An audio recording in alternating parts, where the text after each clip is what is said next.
ole tuna chuan RC hi enge ti kan lo tar lang don ani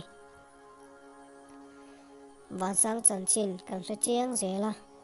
aro puizia alang chiang zel bokani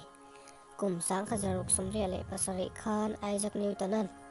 van boruak planet le thil dang te che dan rifia turin theory thar aron duang chuaka chu mai ni lovin an che dan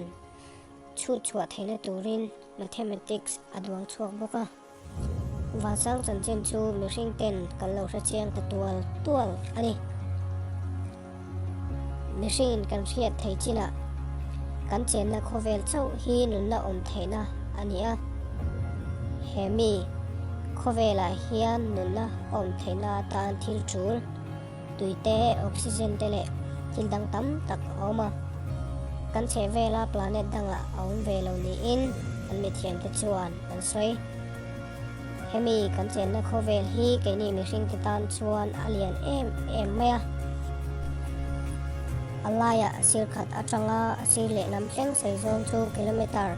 sing kha sang ni za sari songa paruk ani akwa chuak chuan kilometer sing li le som thum ve lai lian ania khovel zau zo khomon le ti fin riat tenen chuan kilometer nuai zang bor ve ania mizoram zau zo 2 kilometer